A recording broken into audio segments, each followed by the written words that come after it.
Thank you very much. Thank you for inviting me. Thank you for listening to me. I must say from the beginning, before the 7 marks, that if I heard how terrible the situation of Israel today is, this has changed. I believe that Israel is basically very strong. The problem is our internal discussion. And the internal discussion, I will ask some questions and hope for good answers. Now, let me go to the 7 remarks. The first remark is historical. Begin and the Likud signed the Camp David Accords in 1978 and committed 20 times to 242, committed to negotiations with the Palestinians and laid out a path that we had to go. And the Americans were assigned to it, and Egypt was part of it. Then when it came to the implementation, nothing worked. I worked since 1980 with Shimon Peres and Yossi Beilin, trying to get Palestinian support for the Jordanian option. In April 1987, he came with an agreement with King Hussein, and the Likud successfully destroyed it. Then Schulz came out and asked Mr. Shamir, is there any way you're willing to implement the agreement you signed, the Likud signed on? And Schulz's answer was no. At least Charlie Hill came home. And as a result, Mr. Schulz went to the PLO and started to speak to the PLO. So any argument of the right wing that we spoke to the PLO, this was only the doing of the right wing and not of the left, only for the basic information of it. Remark number 2. We went through 13 years of trial and error. And as a matter of fact, if you like it or not, with Moledet and Geulah, and I will have some questions to General Gershon Cohen, who I like personally very much, and I had long discussions with his brother. The question is, have we somehow to live with the Palestinians? And have they some rights? Anyway, for 13 years, I developed I led negotiations. I helped Peres to lead negotiations with the pro-Jordanians. I worked with Yossi Beilin with the other leadership, with Naftali Blumenthal with the economic leadership, and we got an understanding of Palestinian thinking and action. And I built trust and I built networks, and the outcome of the trust was that we prepared in the end the formula for the Madrid conference, and negotiations started on the 3rd of November 1991. And after they started, the negotiations very quickly came into a deadlock. And then the Palestinians gave me something which normally is not done. They gave me the Palestinian negotiating positions on 15 or 20 issues we had discussed, and they gave me the Israeli positions. And I looked at it, and said, we have somehow to cut it through. And the way, the issues that were dealt with were very serious. And I found a way to deal in a way that was pro-Israeli, would take care of Israeli interests. I'll give you the 4 or 5 examples. Example number 1 is the most important one. We had to discuss who is the source of authority. The source of authority, the Palestinians wanted to say that the autonomy, the self-government authority will be the source of authority. They said no, Israel has to be the source of authority. The principle of gradualism made it clear that Israel is the source of authority. Has made it until today. The second issue was security. There was the question of external security, internal security. The principle of gradualism made it possible that the external security would be totally in Israeli hand, and internal security would be under Israeli control in cooperation with the Palestinians. There was the issue. Of land and water. On land and water, I would have gone further than the agreement went. But on all these issues, the process, the idea of gradualism made it possible to move forward and reach an agreement.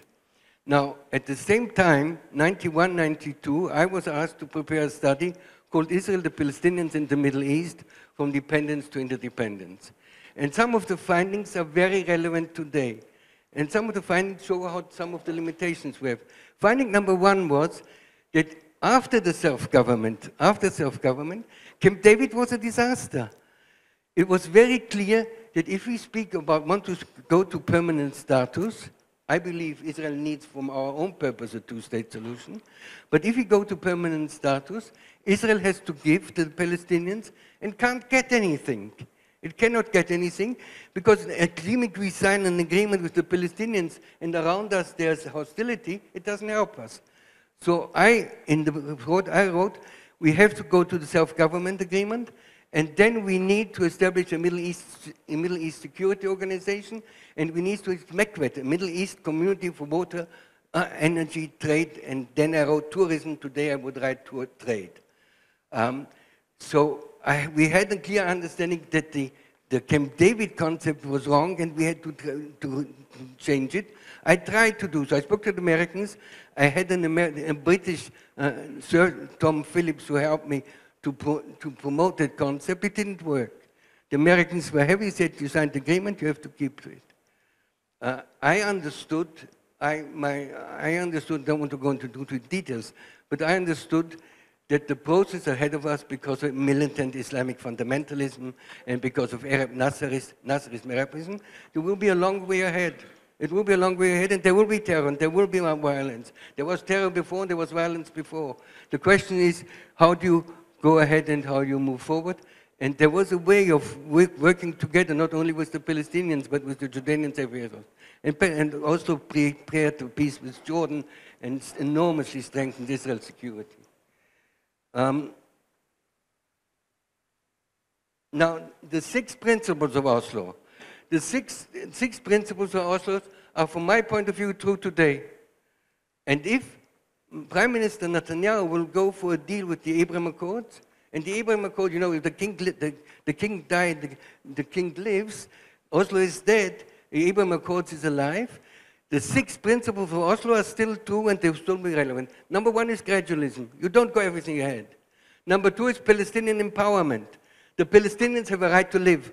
The Palestinians have a right for their own economic development. The Palestinians need some kind of dignity. And if you deny it, you're undermining it. If you have an Israeli guy who says, I'm chukim bakbuk, obviously there will be an intifada. So number 2 was self-empowerment. Number 3 was control, reconciliation and cooperation. Number 4 was security. And number 5 was regional empowerment. And number 6 was optimal inclusion.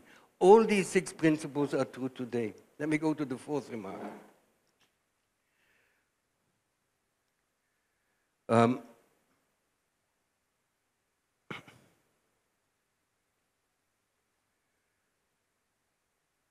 Now, when it came to negotiations, I did something which was maybe difficult, and Paris was angry with me. In March 1993, I concluded the concept for an agreement with the Palestinians, which actually helped to create it later, without having the authorization by Paris and definitely not by Rabin. And this obviously but in paragraph 7 spoke not of handing Gaza and Jericho to Arafat, but handing it to a trusteeship, handing it to an Egyptian-American trusteeship, which would have created things. And you know, by 1993, I had 13 years of experience with the Palestinians. I had all the stories about Arafat. I had an understanding who we're dealing with. And so I said, let's have a trusteeship and not hand it to him. Paris opposed it. Paris opposed it, I believe, for all the wrong reasons. I can tell you why. But the understanding that you need outside involvement in order to bring about a partition of the state of Greater Israel is an important finding. Paris didn't want to recognize the PLO. And I must say I was a small screw in the entire thing, but I supported the idea. We signed on the 23rd of August 1993, we signed in Oslo an agreement between Israel and the Palestinian delegation to the Washington talks. But Yoel Singer came to Rabin and said, we need to speak to the PLO and we need to recognize the PLO. And then it couldn't, it was not, it's a long story why Peres didn't want it, and I supported him, but if you've got time, we can speak about it. I don't want to go too long. Now, negotiating is a very difficult task. I don't know how many of you have been involved in negotiations, but there are two basic ways of negotiation.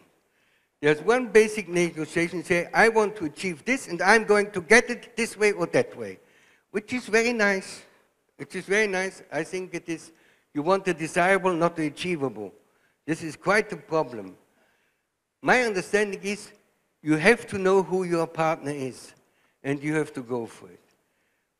I asked a friend of mine, Suhair Menasre,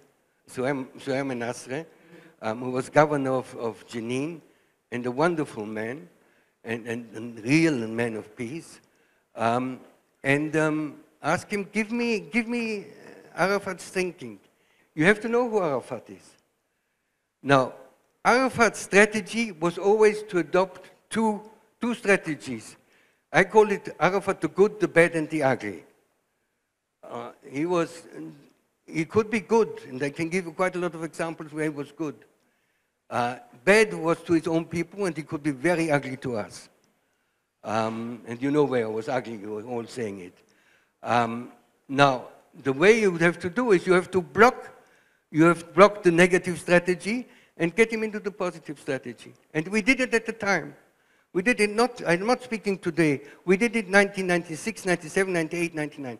The first thing we did, with Palestinian friends, we prepared a speech of Arafat, which he gave in Stockholm in December 1998, moving from the logic of war to the logic of peace. Any intelligent government which didn't follow. Any intelligent government would have taken the speech and said, let's work on a code of conduct on the basis of the logic of war to the move from the logic of war to the logic of peace. And you have a code of conduct, you go to negotiations that you know what happens if the negotiations don't succeed. Number two, we had two negotiating teams with David Brodet on one side and Marel Kurd on the other, giving Palestinian economic empowerment. And he actually signed the EPS, Economic Permanent Status Agreement, which gave the Palestinians economic power and an economic position to develop substantial economic facilities, industry, agriculture, all kinds of other things. We then went with Gilad Shaer, we prepared a security agreement. We put what we called the a trilateral Israeli-Palestinian permanent status security understanding, which locked the Palestinians into an Israeli and Jordan security concept. And number four, we went for a lot of people-to-people activities. These four activities pushed Arafat, if he would like it or not, and he would have gone for it, to a slow process. Now I have to tell you something else.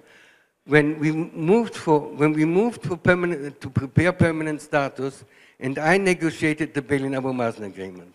When I negotiated the Berlin-Abu Mazen agreement, it's the biggest mistake I did in my life, and I'm sorry I did so. But so I agree with every word which it says there. But you have to understand that before we signed the agreement, Arafat called first Yossi Beilin, and afterwards he called me and said, don't go for it. Don't go for it. The gap is too wide. We can't reach it. Your leadership is not prepared for it. I'm not prepared for it. Don't create the utopia of an agreement that we don't have not. We have to go slowly and gradually. And I'll tell you, the worst, I think to give you a comparison, in December 1954, Abba Eban wrote a paper on peace, how wonderful peace will be. It's been the biggest damage for peace, because it created an utopia that you cannot have. And the Berlin-Abu Mazen created an utopia you cannot have. I can finish actually, well, now, if I finish. There are two more remarks. The major remark is that we have to see how do we include the religious communities? How do we meet the religious communities on both sides? we in Oslo made the big mistake to exclude the religious communities. I agree. And I'll tell you much more. People wanted to kill me. I was threatened by murder since 1981. 1981, the left is under ongoing incitement and hate from the right against us. In 1981, and this hasn't ended. In 1981, Peres and Belin were almost pushed over by a car in Kiryat Shmone, and I told Yossi, if you don't take these people to court, they will never give up. And we have to take care of this unbelievable internal incitement. And we have to be aware that there is a Jewish Zionist ideology based on Tchernikovsky's Sarki that we will fight for whatever it will cost. Thank you. Okay, great. So I have two comments about numbers before we begin.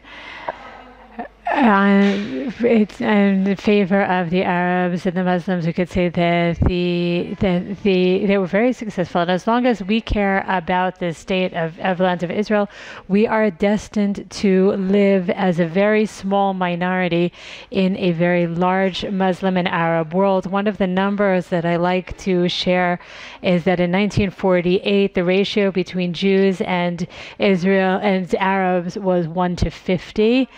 And what does Ben Gurion do? He really understands that we are a minority in the region. He calls for he calls for immigration, for aliyah, to encourage larger families. And today we have 10 times more Jews in Israel than there were in 1948. And the ratio between Jews and Arabs and Jews in the region now is 1:60. So obviously they've been doing their job as well. And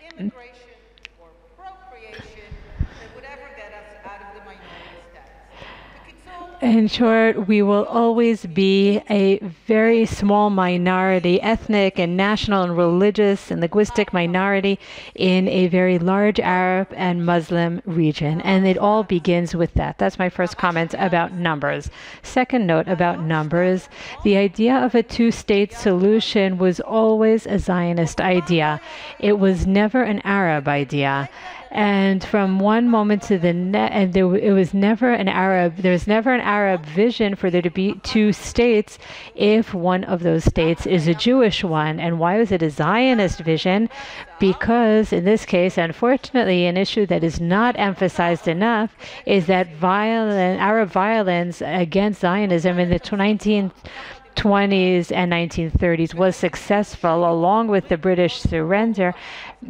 And the Jews who were supposed to be the majority in Israel were attacked and burned. And the fact that the British succumbed and closed the gates of Israel to the Jews is something that we experience until today. And with all of the immigration of Jews from the Arab countries, and we should thank them for that. And therefore, from that moment and on, the idea of the separation, of the division, the idea of the two-state solution, or drawing a border that does not go through the Jordan, that's not on the Jordan River, but rather between the Mediterranean Sea and the Jordan River, is a Zionist idea, and a Zionist idea exclusively because that is the only way, given the numbers, to guarantee the genuine redemption that will enable a sovereign nation for the Jewish people. And that is the meaning of redemption, enabling the Jewish people to be a sovereignty. And in order for that to happen, because of the British surrender and the fact that the gates were closed to Jewish immigration, there was a need for a separation plan, making it a Zionist one. This leads us to Oslo. There were two assumptions when it comes to Oslo. One is true and valid until today, and one that turned out to be mistaken, and we have to think about how we can cope with that.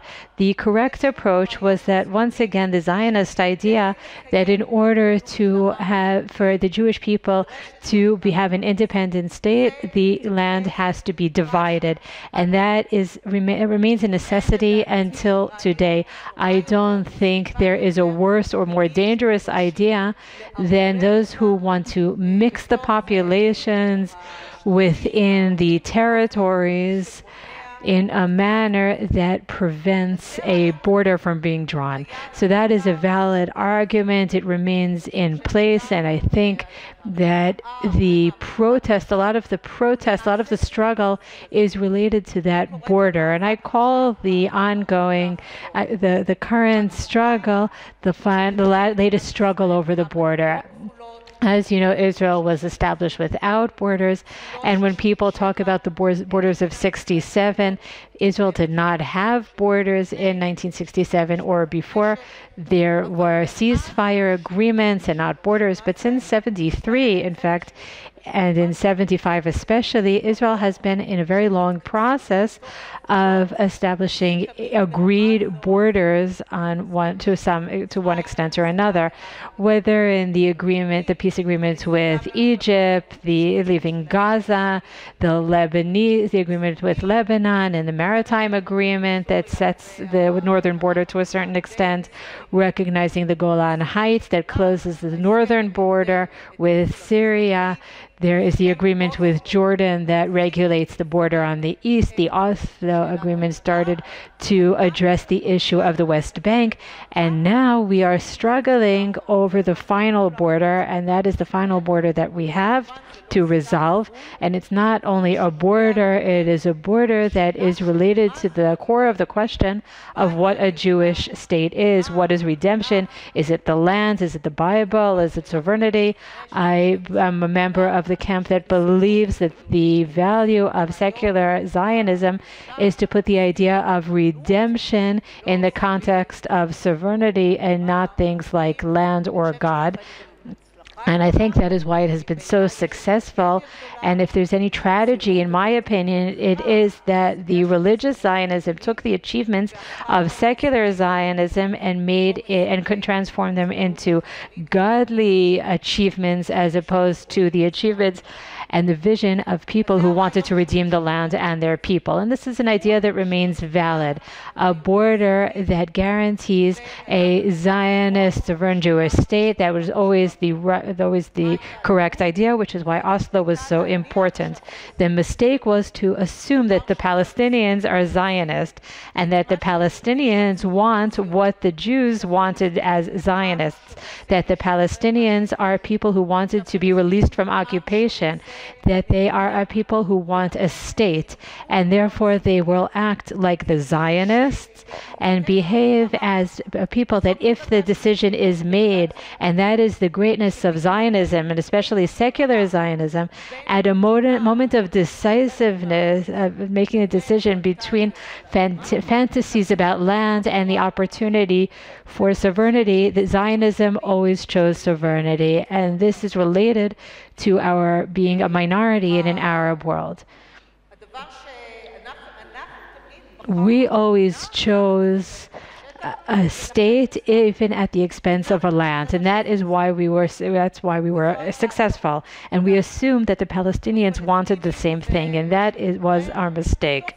And it turns out that the Palestinians proved by their actions, by their decisions, that you can go into all of the details, but nothing is as important as the moment of decision, of making the decision. When the Palestinians had the option of having a state in part of the land, but the Jews will have a state in the other part of that land, meaning they would have to abandon the fantasy of returning, the fantasy of a state beat from the sea to the river.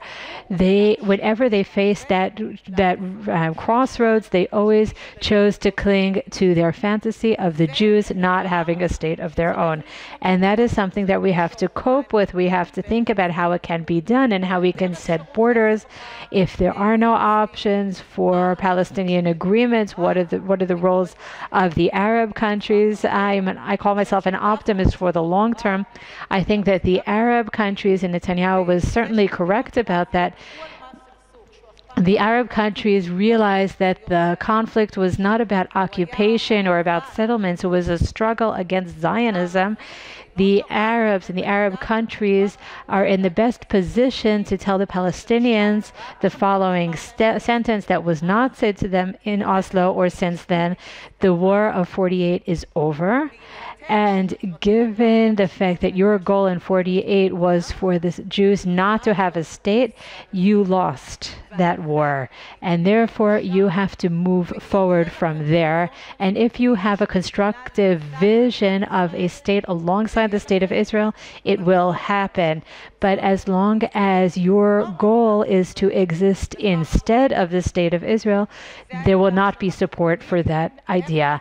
That is the struggle we have to face. How do we make round the square? Enabling a sovereign Jewish state with a border within the land, and the fact that the Palestinians persist with their vision of obtaining the entire land of Israel, that is the problem. Thank you very much.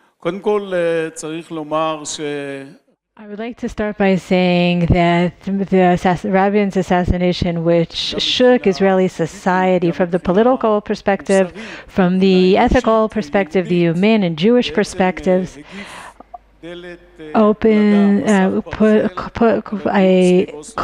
the discussion about Oslo, because Oslo was the legacy, that was Rabin's main legacy, and therefore any discussion about its success or failure was directly related to who killed Rabin and who was responsible for killing peace along with Rabin's assassination. And I think that 30 years later, we can address this issue with the appropriate caution and pain and horrified feelings about this assassination. We can address this process and talk about it 30 years later. And I think that after 30 years of tears and blood, and considering the fact that the process is not going anywhere, it's not going to disappear, we really need the courage that has been demonstrated here to talk about it from many different perspectives, from critical perspectives, including asking the question of why it's still with us today.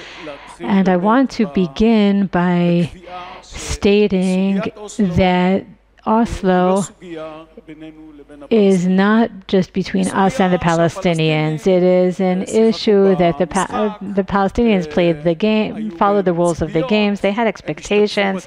They participated in the process.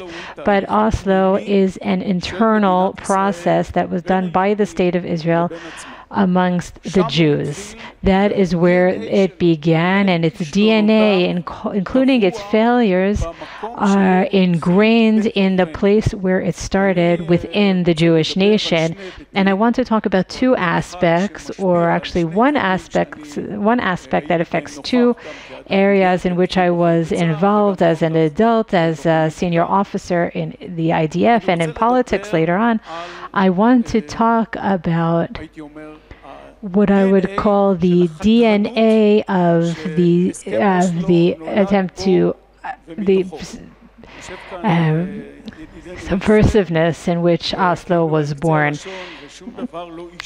And again, we're hearing that it's not personal. Who are you as a partner in Oslo?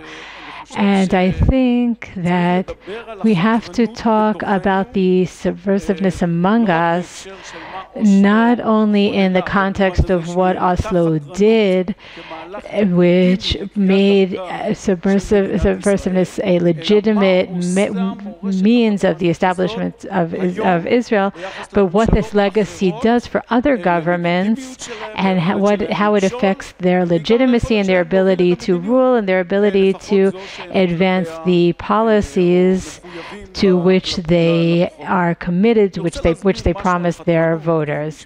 And I want to talk a little bit about this.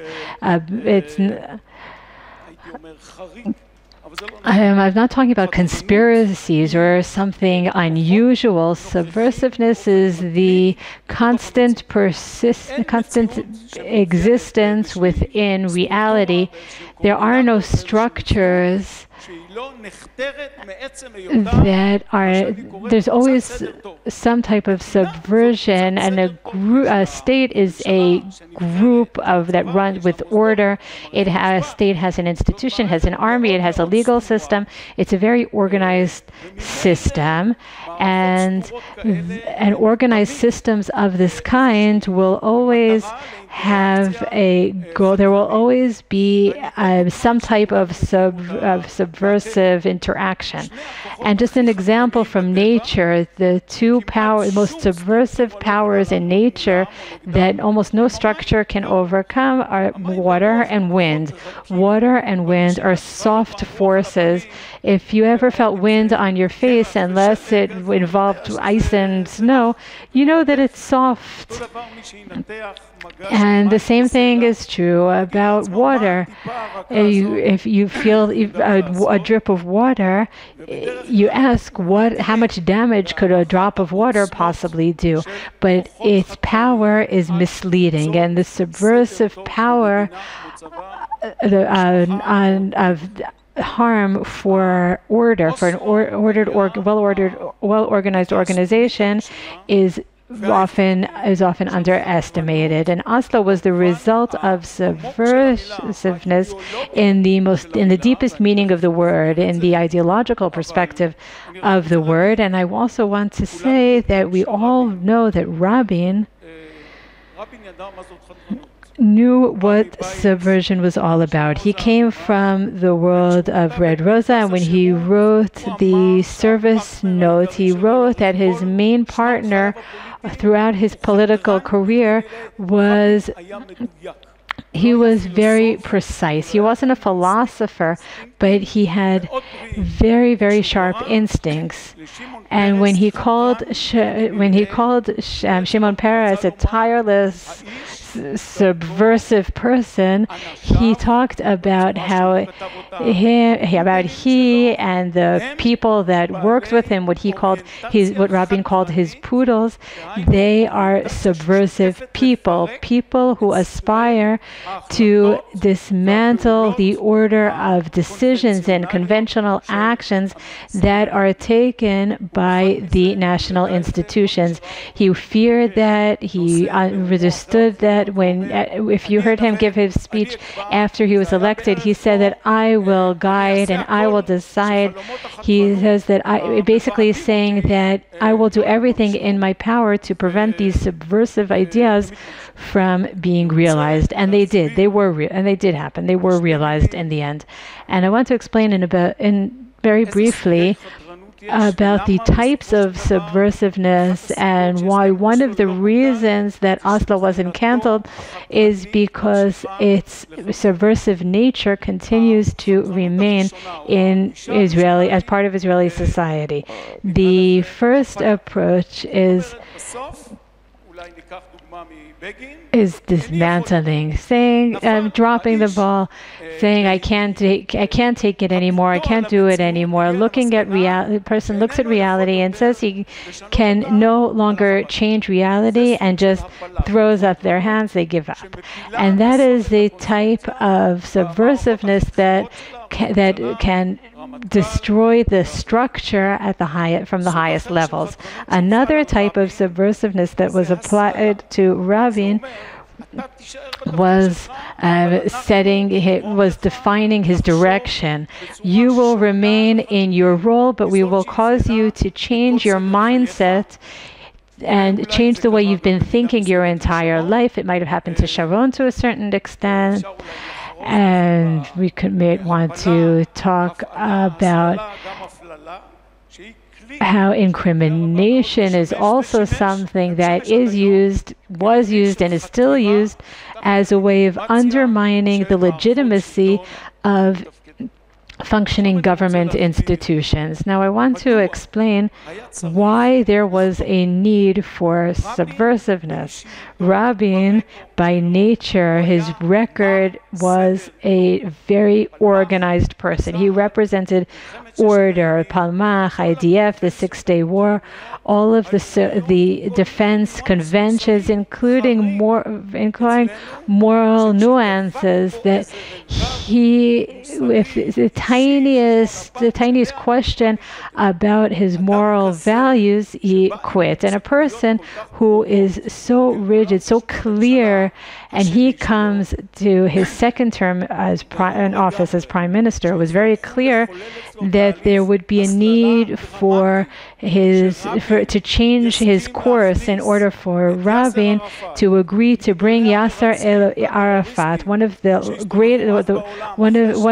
leaders of the largest terrorist organization after the first Lebanese war, exiled him to Tunis, and Rabin advised Begin to tighten the fortification around Beirut in order to see Arafat board a ship and disappear into Tunis. And that same Rabin would say that would bring this person and this organization back into the perimeters, the existential perimeters of the state of Israel, Judea and Samaria, our internal borders. This is something that required some significant change, a reorganization of his perspective of reality. And the question in this regard is why it was so successful, but it certainly required, following what the Oslo people said, it required creating facts and conditions that would eventually enable changing the perception of Rabin in such a dramatic way. And the other partner paid a very heavy price for the results of Oslo, and that was the IDF. The IDF and the intelligence services, the strategic analysis. I won't talk about the Shabak and how it was recruited for this issue, but it had to undermine the army and the conventional thinking organizations, the methodological analysts. It had to hide the process from the army, and that is what was done. And when these two establishments of order, Rabin, who for the IDF was a huge leader, very much appreciated as a commander, when he underwent this process and the IDF did not prepare to have a different paradigm in place, the road was paved for what is now known, and it's something we cannot believe. It's unbelievable how it even passed, and perhaps Hirschfeld will explain to us later how they managed with this process, but certainly it is a process that is subversive, that has had great outcomes, and because it was subversive, it is not committed to the day after, the morning after, because subversiveness by nature says we will destroy everything we know. What will happen tomorrow? Perhaps some utopia, equality, peace,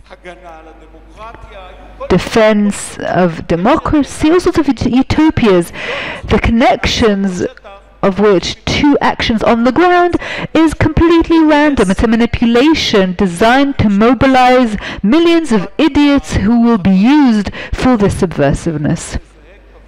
If anyone can identify similarities to what is happening now, does so at their own risk. If I were to sum up Oslo, in my view, Oslo has freed into our political, governmental, security world manipulations that are subversive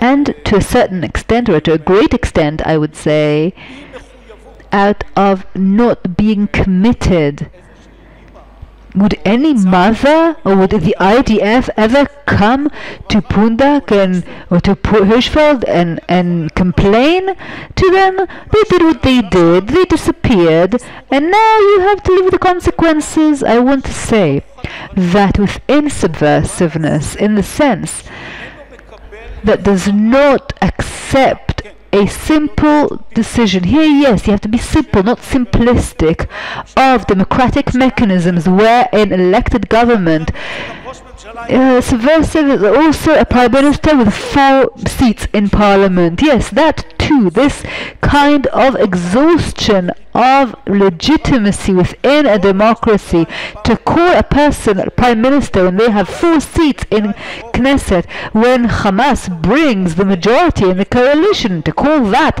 a democracy or the expression of the will of the nation, that's just like saying that refusing to serve is right. Harold, could you give us 2 minutes as an expert on Islam about what was going on through Arafat's head and what he said, his declarations, because that has to be part of the considerations of Israel and what's happening. And that's why I also want to call Dr. Dave Wernzer, who's from the United States, and he also followed the Palestinian side. Harold, can you please give us 2 minutes of what you understand as an expert on Islam in the Arab world?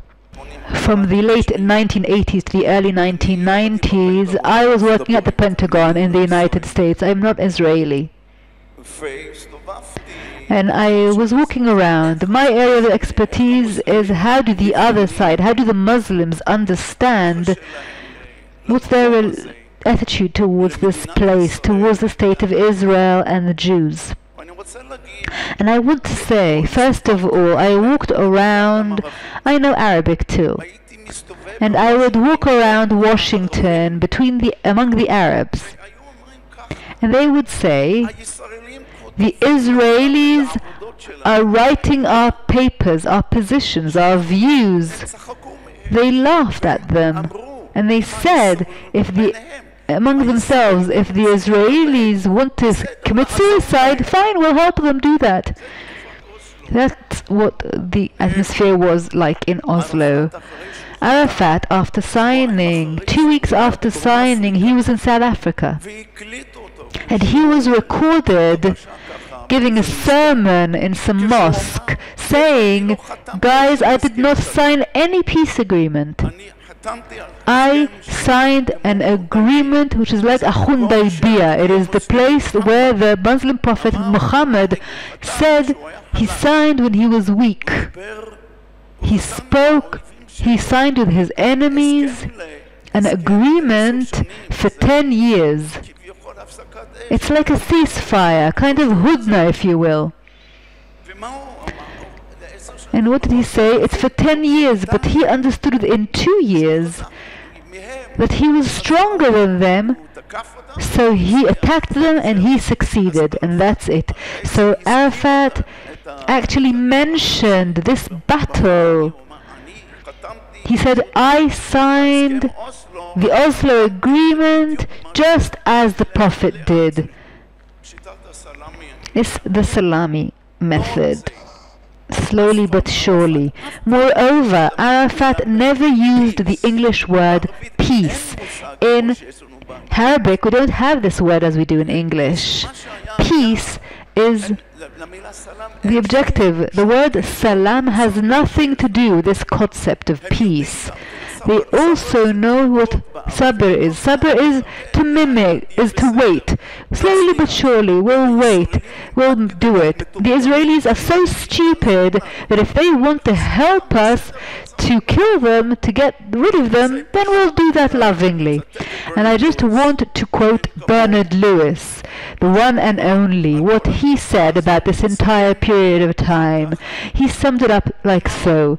He said, if the aim here of the negotiations, if we're talking about borders, there's something to talk about. But if we're talking about the right to exist, there's no point in discussing it. because the Arabs were talking amongst themselves about simply, that's it, it's temporary, and we'll do what needs to be done in order to proceed forward with our aim. And it's what you said, from the sea to the river. It's a nice rhyme in Arabic, and they still think the same way. They have never changed their opinion. That does not mean that among them are not people who think so, but the moment they open their mouths, they are in danger of being killed by others. I have two short responses. First of all, about subversiveness. That was not subversive, and the main issue was that there was no other option except to negotiate with the PLO, and that was because of the Likud, what they did. The problem with the PLO was recognizing the PLO. To start with them, to start talking to them, that would immediately legitimize them. So we had to find out what we can do without committing. It's true. When I say whatever I say does not bind anyone, and we just need to look and to examine this. And I also told Abu Allah a joke, and I said, after I'm no longer part of the negotiating team, the story would have been different. And Rabin gave me the approval to do these talks. And after the second time, when there was something to talk about, we told them exactly what was happening, and Rabin approved it. Now Rabin and the journalists don't really understand that, but Rabin in May 1993 gave an interview to Ha'olam Hazeh, and he said that he had to speak to the PLO. Now, subversiveness, I'll tell you from my perspective, you said something very true. You said that the struggle is between us, is among the Jews, and it's very serious. It's ideological, but it's ideological existential.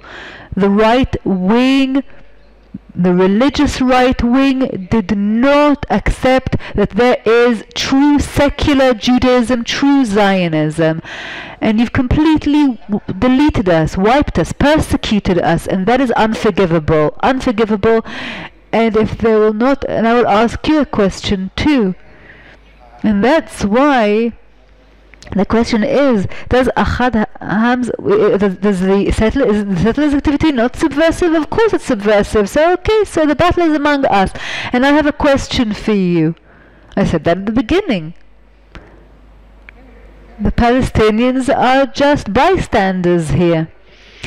That's why the consultation is so important, and perhaps we will reach a common denominator, because the Abraham Accords creates options, and I think that from a position of power you can do a lot of good. The answer is that I said before that we need the Abraham Accords. First of all, we agree on the most important thing. The discussion on Oslo is a discussion among us about the meaning of Israel, about the way that we and how we are able to work. I think that your subversiveness, which you found crucial, led to outcomes that you now need to be accountable for. Well, I think the exact opposite. We're similar. I'm saying the same accusation at you. Can I ask you one question? Of course. Please, I hope you give me a good answer. I want to go to Kiryat Arba with you, and I will defend Kiryat Arba in any agreement with the Palestinians. But when you come out of Kiryat Arba, you will see on the right-hand side a monument for Baruch Goldstein. If you can come with me, and if we together can destroy this monument, because it goes against everything in Judaism, then I will cooperate with you. I think that it's like asking me if Yigal Amir is a killer. He is a despicable killer.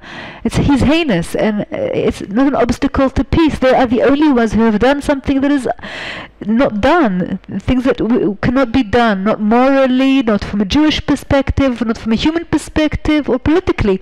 And that's why it's esoteric. It's not relevant. If you will agree that Kiryat Arba and Hebron are the rocks of our nation, are something that we have that is very important to us, and they should remain in the hands of Israel forever, that will be amazing. Thank you both very much. Thank you.